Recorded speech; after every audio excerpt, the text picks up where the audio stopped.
Well, happy Monday. Here we are on week four. Week four, that's like almost a month. That's crazy. Welcome back. The weather's really gotten better, hasn't it? I'm wearing my Hawaiian print shirt because I just felt very tropical. The humidity was high today. You can tell from my humidity hair, but let's get started. So what are we working on this week? We're going to continue working on our college project.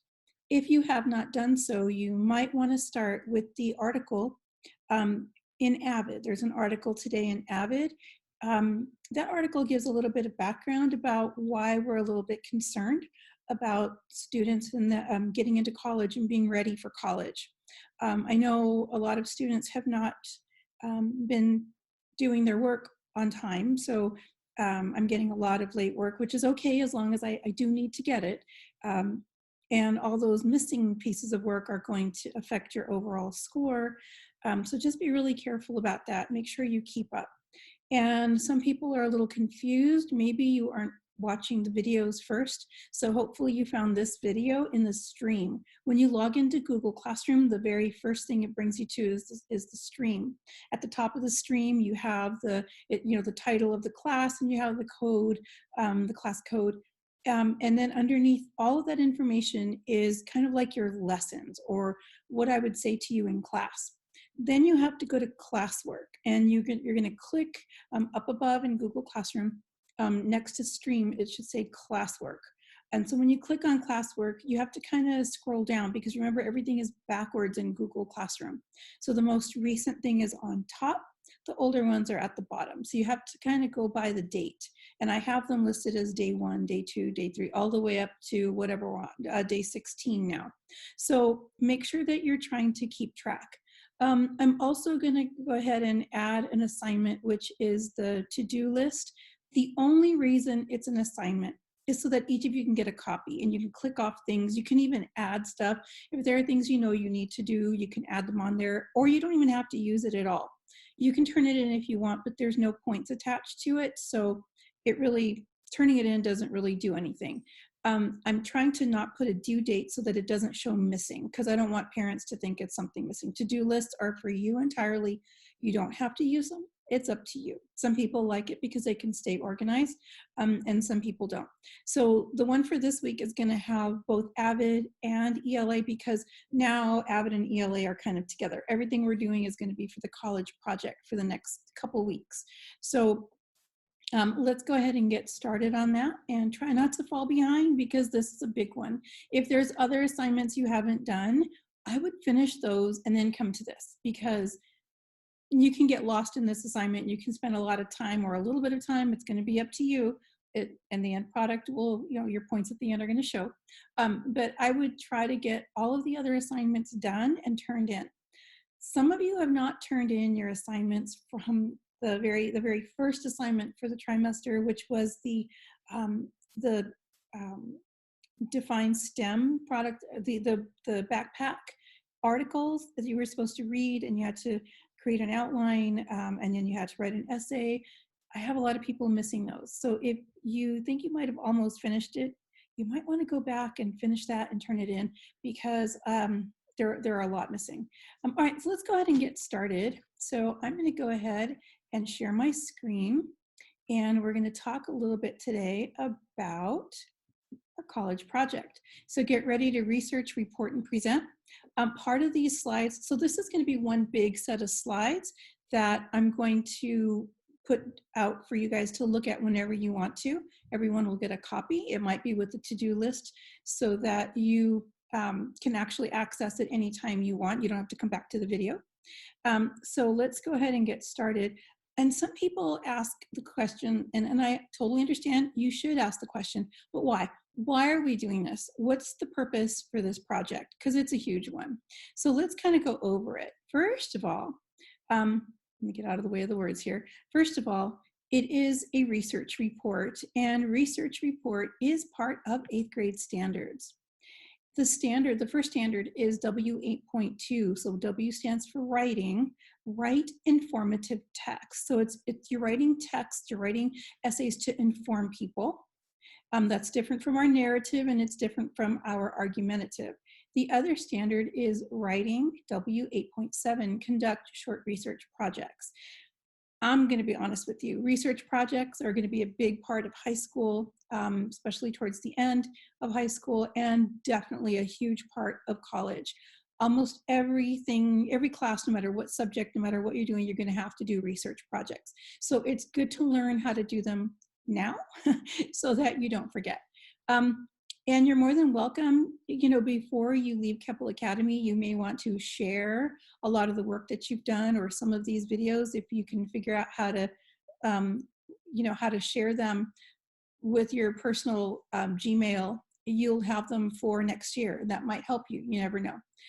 Share all of your Google Docs that you've done. Make a little folder that says research report, or do the same thing with your narrative and your argumentative. Anything that you've done, share it with yourself. It should let you. If it doesn't, let me know, because I might have to do it. But it should let you share it with yourself so that you have records of this and you can look back at them if you need to. All right, the other thing is it's an AVID required project. So in order to keep our certification, there are certain things we have to do. And one of them is to do the different projects. So in 7th grade, you had a career project, and 8th grade is the college project. And then just honestly, it's really, really just an awesome way to learn how to research colleges. You should be doing that on your own in junior year of high school. If you're an AVID, you may start doing it sooner when you're in high school. So it's just really important. If you look over here, I've kind of put a picture of one of my walls in the house. My husband has his own, so it's not just me. And then my daughter will also start one of hers pretty soon. But I kind of have like a little history here. First, this is my high school graduation picture. And I'm not showing above because there's a couple other things up here that's, again, not related to college. But this is my high school graduation. And that's kind of where it all started. You're kind of thinking in your head that's where it's going to end. But that's really where it started. And then right here is my picture from my my AA degree. So that was East Los Angeles College. I got my AA degree. And I don't have that diploma. Actually, I do have that diploma, but it's further up on the wall. And then this is my my bachelor's degree. That's my actual college degree. And it says Anna Marie Hernandez because Hernandez was my name before I got married. And then I have this really cool sign that my husband gave me. And then this is my master's degree. That is the actual degree. And then this is my picture of me getting my master's degree. And then my husband bought me that too. And then this is my little pom-pom from the Alumni Association. When you graduate from college, you become an alumni. You become part of that team of people that says, I graduated from here, and you get to kind of wear that with the badge of honor. And they give you a lot of stuff. And in this case, I got these wonderful pom-poms. I probably have like 10 of them from every event I've been to, I've collected. But this is why. It's part of hopefully what you choose to be your future. And if you go through this project and realize this isn't for you, that's okay. You have to follow what it is that you want to do. But let me tell you, it's so much more important to have choices in life. And these degrees, they're not just pieces of paper on the wall. It's actually, they represent all the experiences and everything you learn that you carry with you no matter what you end up doing. Hopefully it's something you really enjoy. Because you don't want your paycheck to feel like something that, well, I mean, if you have the choice, you'd like to be able to say, oh, I get paid for this. This is awesome. All right, so let's get started. This is the same screen that you've already seen last week. So just a quick overview. If you have brochures, get them out. Otherwise, we're going to start looking at websites and we're going to do some research. You're going to take notes, and I have a template for you to take the notes. And then eventually, next week, you're going to start creating your actual essay between 500 and 700 words. That's a standard.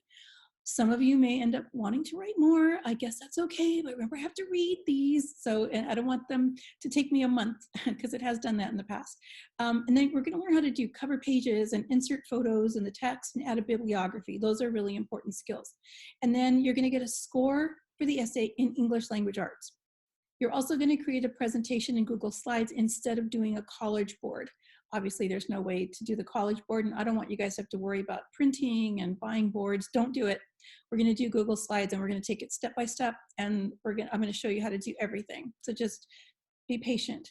Your presentation, I kind of reduced the slide presentation to 7 slides. So it's going to be 5 slides of information, a cover slide, and a resources slide. So that's 5 in the middle and 1 at the beginning and 1 at the end. And so I'm going to show you how to narrate it, and I'm hoping it works.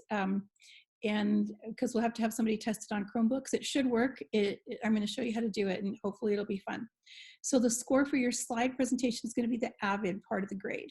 It also probably will go to your listening and speaking in English if I can get the narration thing to work. And again, it's going to take the place of the College Board, and you're going to turn it all in. This is the table of contents. It's the same. Oops, I squished it here by accident. But it's the same as it was last week, hopefully. Well, it should be. So we're going to take it in steps. Research, take notes, write the essay, make the slides, turn it all in. Okay, so here we go. Step one, research. First, you're going to conduct the research that's going to get you all the information that you need about your university. And if you just kind of take it slow, one step at a time, and follow what I'm doing, it'll make a lot of sense, I hope.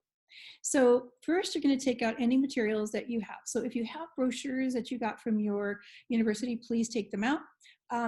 Let's get as much information as you can from there. If not, do not worry, because a lot of people might even have mail sitting at our district office warehouse right now, because there's no mail coming in because everything's shut down.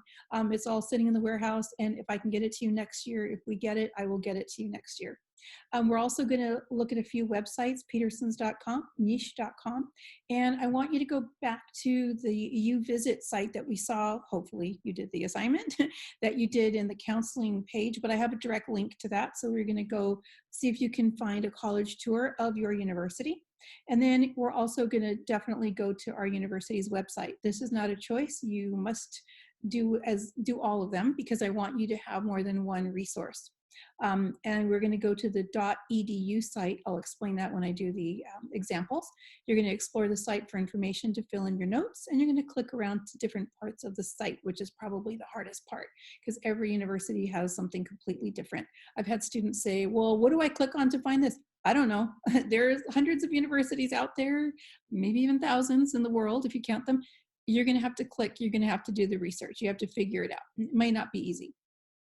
All right, so just a quick question, because some students ask this, and I want you to make sure you know.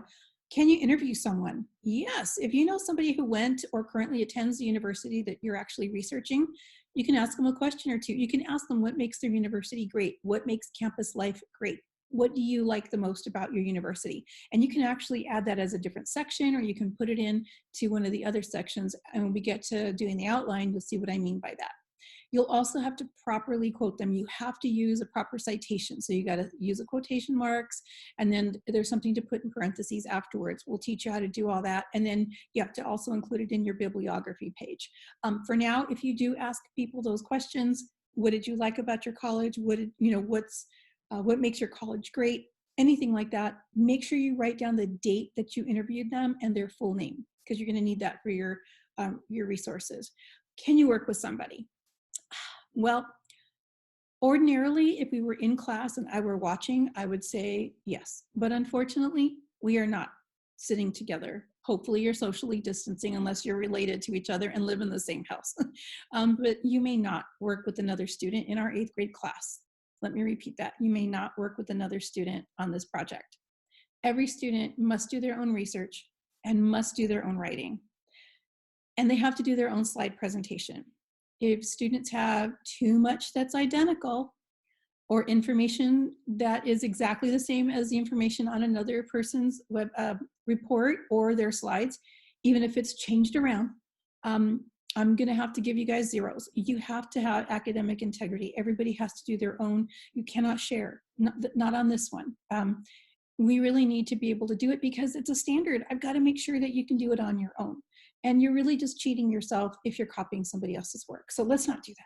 All right, good. So let's go ahead and figure out, research away. Haha, that's our next step. So let me sort of help you on that. So I'm going to get out of this screen. Okay, and we're going to go back up a few slides, and I'm going to show you what to do. So Petersons.com is the first thing you should start with. But actually, before you even go to Petersons, let's say you find some information. What are you going to do with it?